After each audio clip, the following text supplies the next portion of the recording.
Este é o canal Matrix Revelada. Seja muito bem-vindo. Nos últimos dias de agosto, eu percebi que algo bastante estranho aconteceu aqui na região onde eu moro e a temperatura subiu muito.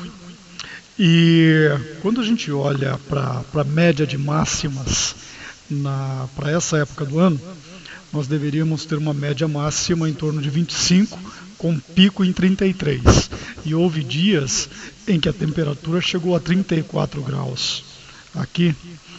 E sendo que na mesma época, nessa mesma semana, nesses mesmos dias, a temperatura estava bastante fria no sul do Brasil. Então, aqui, olha, matéria do dia 27 de agosto, mostrando que a temperatura estava abaixo de -6 em Santa Catarina. E aqui na minha região, interior de São Paulo, próximo a Campinas, estava fervendo. Muito quente. Estava realmente bastante desagradável. E enquanto isso, lá no sul do Brasil, olha a outra matéria que eu mostrei ali, final de agosto, essa também, final de agosto, 24 de agosto, matéria da Veja, dizendo aqui que frente fria pode trazer neve e tornado ao sul do Brasil. Então, eu não estou tão longe assim de Santa Catarina, eu estou a mais ou menos uns 700, 800 quilômetros, isso por estradas, em linha reta, como num voo, por exemplo, seria uma distância bem menor que isso. Então, essas coisas um tanto que esquisitas acontecendo e, ao mesmo tempo, algo que me chamou a atenção foi que aqui na minha região eu percebi que um pouco antes desse pico de temperatura eles andaram pulverizando chemtrails. Isso aí que vocês estão vendo na imagem não são nuvens comuns. Quando você começa a entender o que são esses rastros químicos, você percebe a diferença entre uma nuvem normal de chuva e tal e o rastro químico, que são pulverizações feitas aí e que contém bário, alumínio, estrôncio, outros metais e nanopartículas e provavelmente alguns outros tipos de tóxicos. Há muitos documentários e denúncias, a respeito aí dos males que esses chemtrails estão trazendo à saúde. Há uma série de desdobramentos, não são apenas problemas na saúde física. Eu tenho alguns vídeos aqui no canal nos quais eu comento a respeito de chemtrails. E então, para quem quiser compreender um pouquinho mais aí o que são rastros químicos, o que são esses chemtrails, vocês podem fazer aqui no canal uma busca por chemtrails ou rastros químicos, ou faça como estou mostrando aqui, chemtrails, rastros químicos, e vocês vão encontrar alguns vídeos aqui nos quais vocês encontrarão algumas informações a respeito desse tema, tá? Então, no mesmo momento em que nós temos um frio bastante grande em Santa Catarina e no Rio Grande do Sul, nós temos aqui a minha região, perto de Campinas, esquentando muito, e enquanto isso eles estavam pulverizando chemtrails aqui um pouco antes da temperatura esquentar demais. E, imediatamente, logo após essa situação de chemtrails e calor, nós tivemos um surto de pernilongos de uma forma que eu nunca vi igual. Então, essa matéria do R7 está aqui é de julho. Então, em julho, nós tivemos também alguns pernilongos aqui na região. Mas uma coisa que me chamou a atenção nesse surto de pernilongos que nós tivemos aqui na cidade,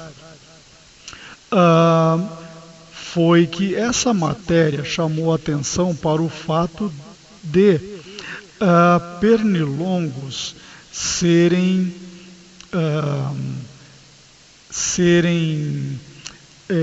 favorecidos por condições tóxicas, condições bastante tóxicas, e é o tipo de condição proporcionado pelos chemtrails, né?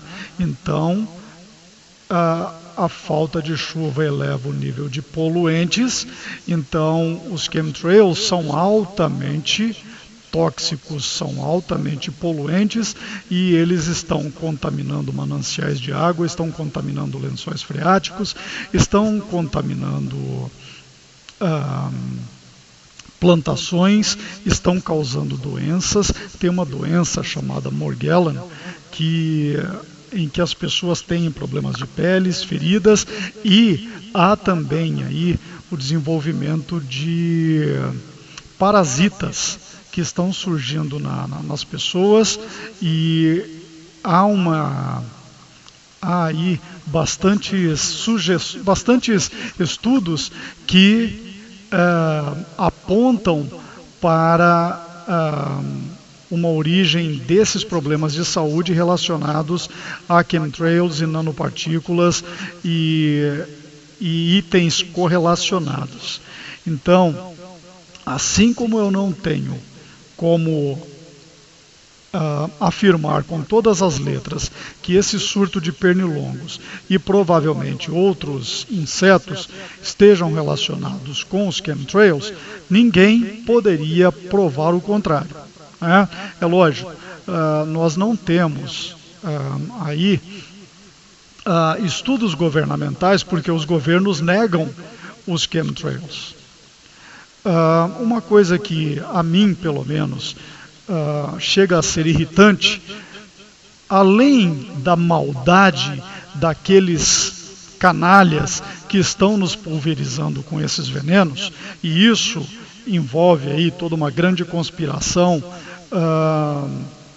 nas quais companhias aéreas e pilotos e funcionários de companhias aéreas, e talvez até mesmo, ou provavelmente até mesmo as forças aéreas estejam envolvidas. Não apenas essa maldade me incomoda, mas o que me incomoda também é o grau de idiotização das pessoas que sequer olham para cima. Quando você fala de rastros químicos e chemtrails para as pessoas, elas acham, quando olham para cima, acham que são nuvens normais, não se dão ao trabalho de pesquisarem o que é isso, né? Então, isso realmente chega a ser incômodo, né? Eu, particularmente, não tenho medo. Eu não acho que é algo para que nós fiquemos alarmados, né? A minha intenção ao mencionar esse tipo de assunto não é dizer às pessoas que elas devem ficar apavoradas, em pânico, nada disso. Inclusive porque a palavra de Deus nos mostra o contrário. Então, não é uma situação para que se fique alarmado, mas a minha intenção é, ao colocar isso aí na cara de quem vier a ver esses meus vídeos, para que as pessoas acordem e, quem sabe, né, isso cria uma conscientização e talvez atingindo uma massa crítica. Eu não acho que isso vai acontecer, mas não custa tentar, né? Caso nós viéssemos a atingir uma massa crítica de pessoas acordadas, um número suficiente de pessoas acordadas, as pessoas poderiam começar a fazer pressão nos picaretas aí da nossa política para que esses órgãos responsáveis por chemtrails, pelo espaço aéreo, viessem a se sentir pressionados a nos dar algum tipo de respostas. Da perspectiva minha enquanto pessoa, enquanto um cristão, eu digo que nós não temos que ter medo, né? A palavra de Deus nos diz o seguinte, em Salmos 23:4, ainda que eu ande pelo vale da sombra da morte, não temerei mal algum, pois tu estás comigo, a tua vara e o teu cajado me protegem. O Salmo 91 também nos oferece um bom consolo, né, dizendo que aquele que vive na habitação do Altíssimo e descansa à sombra do Todo-Poderoso desfrutará sempre da sua proteção. Esse é um capítulo bastante conhecido por muitas pessoas, né? Então eu recomendo que leiam o capítulo todo, eu vou deixá-lo na descrição do vídeo.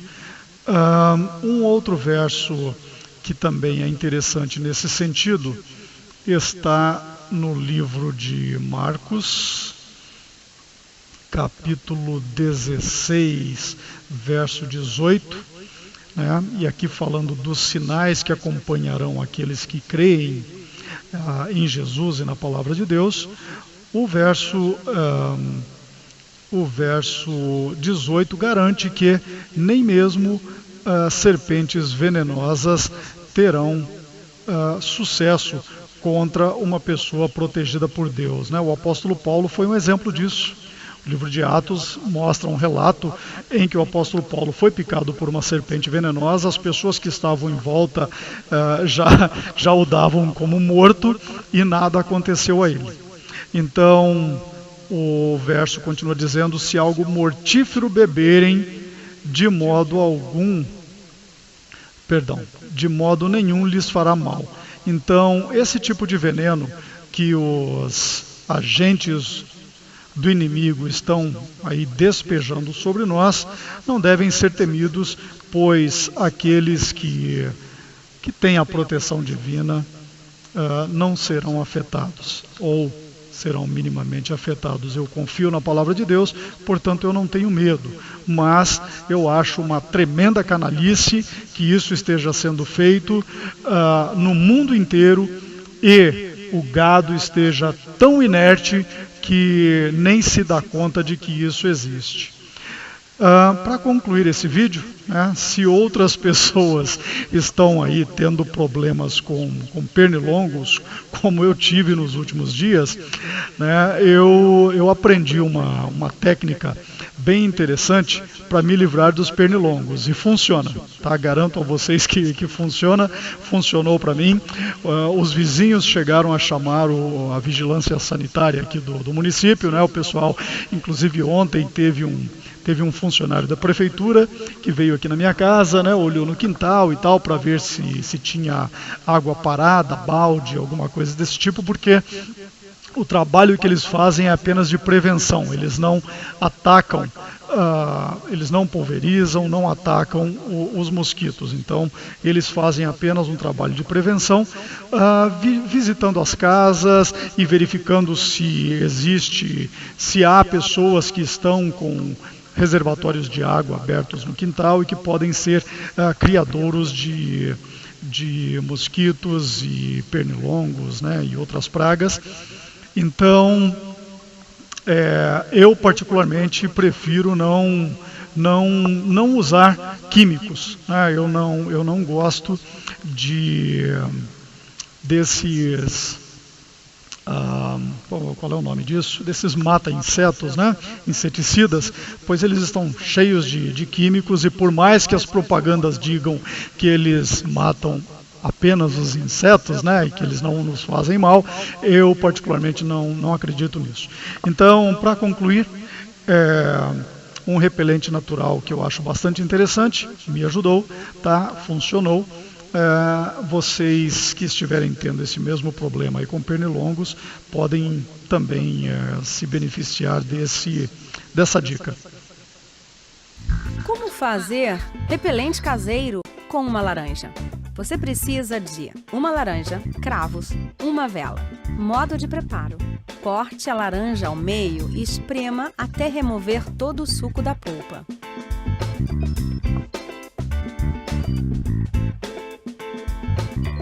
Faça um corte em uma das metades e coloque na casca da laranja os cravos.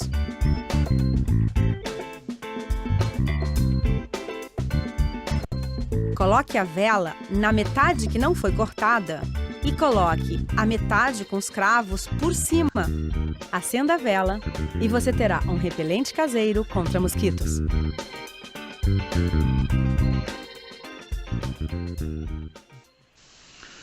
É isso, meus amigos. Se você gostou, curta, comente, compartilhe, se inscreva no canal.